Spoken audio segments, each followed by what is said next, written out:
Alright, what you see in the picture are two of my ID cards when I worked in McGraw Edison. Uh, I don't have the last one. The last one they confiscated when they laid me off. Goldstein threw me under the bus. Guy asked what happened to me after a person learned my jobs. They put me in a room for like 3 weeks. They locked me in every day. They separated our group into like four, and it was the beginning of the end. And then one day Goldstein came in. Him and Peter went up to the front, and he told us he was letting us go. So me and Pete were single, and he was going to let us go because he could keep one of his friends, two of his friends from Bendix. Okay, and then I went to work for RCA. Unemployment got me, and I told you that story. But what I forgot to tell you, at McGraw Edison, uh, we were in Florida first, and you can see on the badge it says customer returns, instrument repair. I told you I did cockpit instruments. Well, anyway, we went to Florida and we learned the jobs, and then we packed it all up and would ship it back to West Orange. And there was a guy there. I won't get into him, but he was supposed to be setting this stuff up. When we got there, he didn't do anything. So for 6 months, the guy did nothing. We got there, all the boxes were there, and then I had to start. I did the work. Anyway, so we got it all set up, and one of the guys from Florida, I can't say his name because he did something illegal. Now it would be no problem, but I don't want to say the guy's name. He was hysterical. He was fun. He was really smart. He really cared. All right, so he comes up from Florida. He now has to get an apartment and everything. But it turned out his brother was up in the area, and he was living with his brother. His brother had an extra room. And he'd work with us and everything.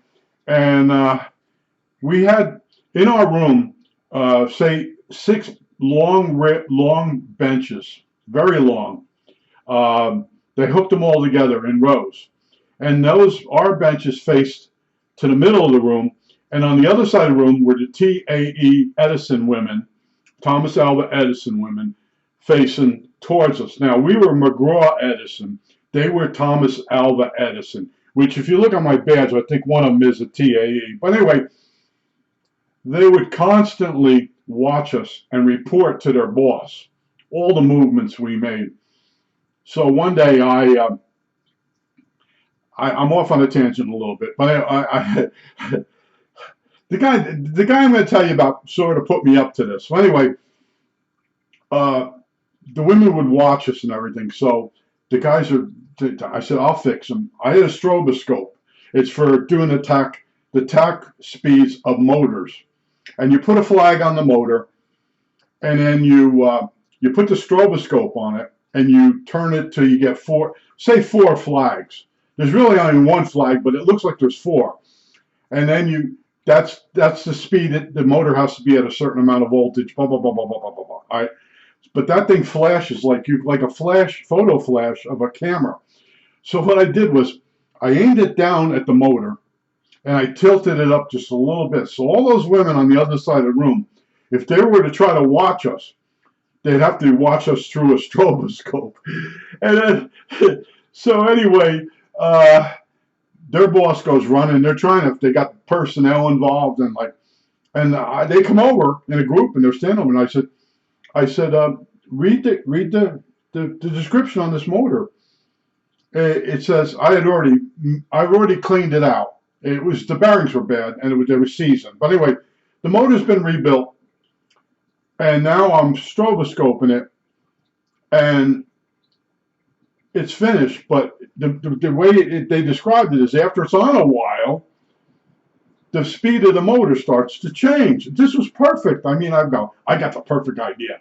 So I put the stroboscope on, and it's aiming down at the motor, but the edge of the stroboscope light is tilted up just a little bit. And I know anyone that tries to watch me working has got to look through that strobe light.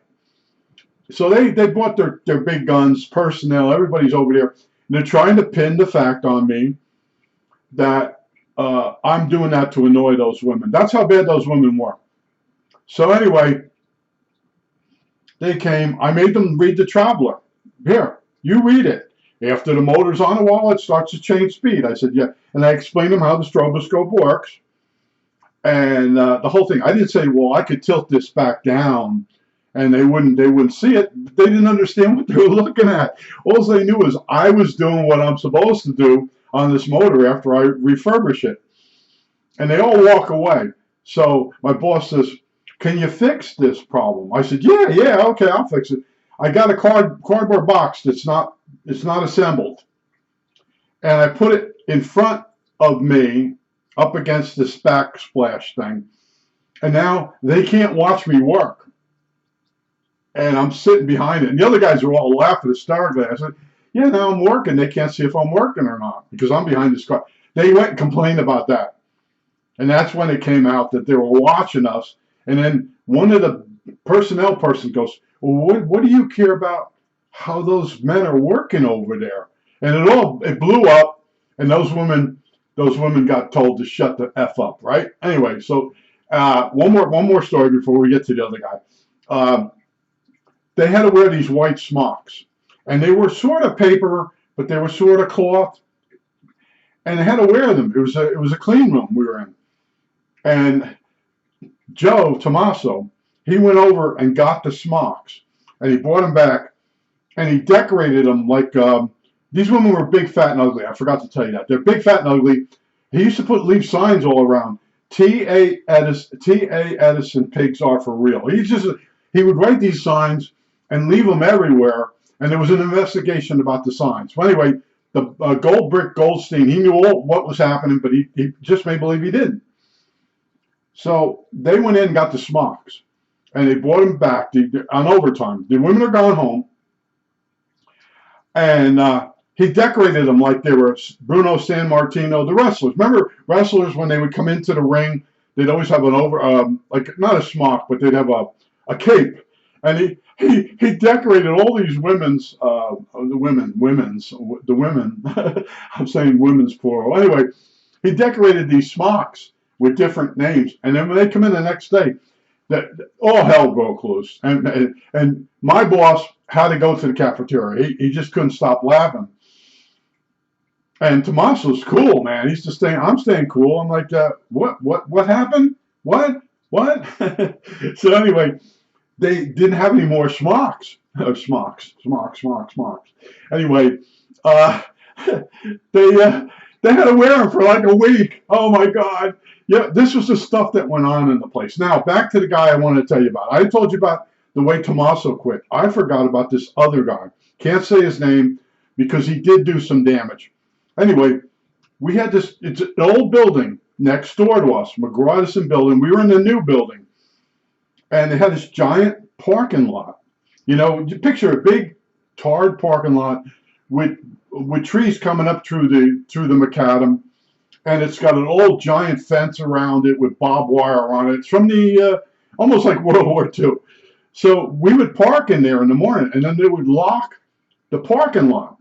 And every day, the guard would have to go down there, and he would have to unlock the parking lot before the women come out. Now the women left 10 minutes early because we had these bay doors. I'll call them bay doors. The door went from the floor to the ceiling, maybe 25, maybe 30 feet.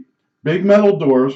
And the women, when the bell would ring, or they would the bell would ring and they'd go to punch out, they would fling these doors open like animals. That's why we started calling them TAE, pigs are for real. They'd fling the doors open and they broke a guy's arm. So they changed the rules, and the women had to leave earlier than us. And then that was the thing. All right. Anyway, so they get to the parking lot before us. Now, some people, when they come in late, would make their own parking spaces. So this one woman, she actually had her face painted on every day. The lines, it was incredible. She's nuts. So she gets to the parking lot, and someone's got her like pinned in a little, just a little. She gets in the car, and she has a mental breakdown.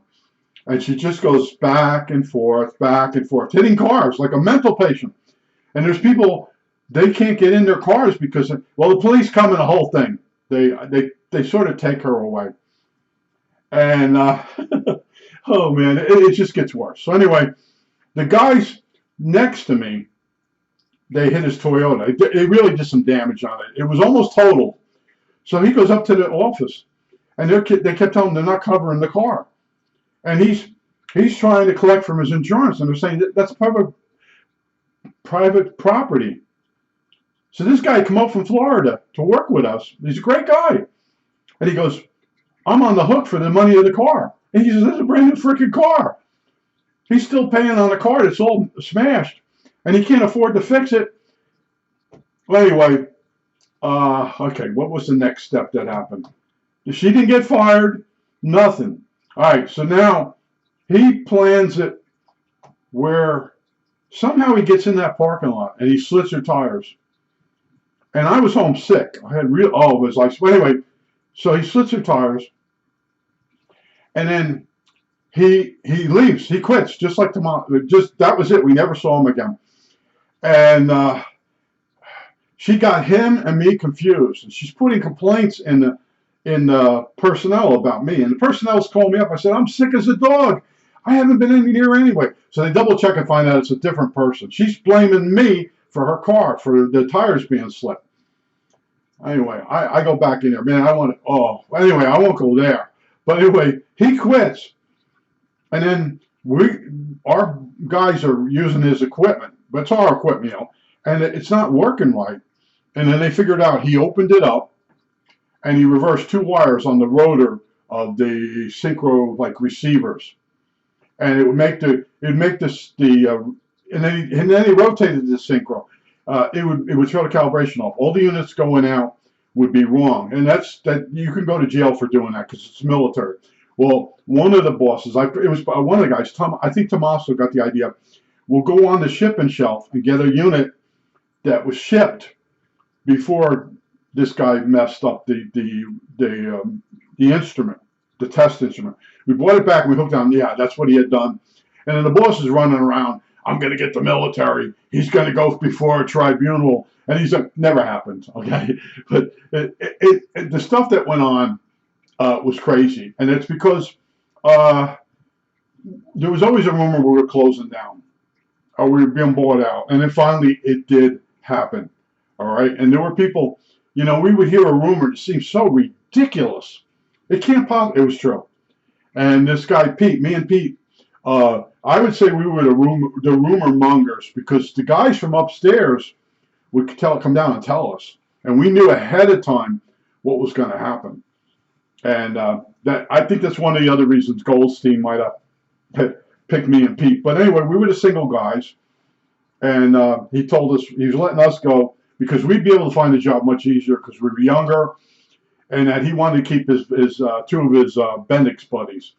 But I've been through a lot, and somebody asked what happened to after I sat with the guy to learn the job from Litton Industries, and I left McGraw-Edison. And my phone was ringing a couple days. One was IT&T. I went over to see them, and it was not job shopping, but in other words, they'd hire you for a production run for the military, and they would do a bid, and they would get it, and then you'd work this job, and then when it was over, you got laid off.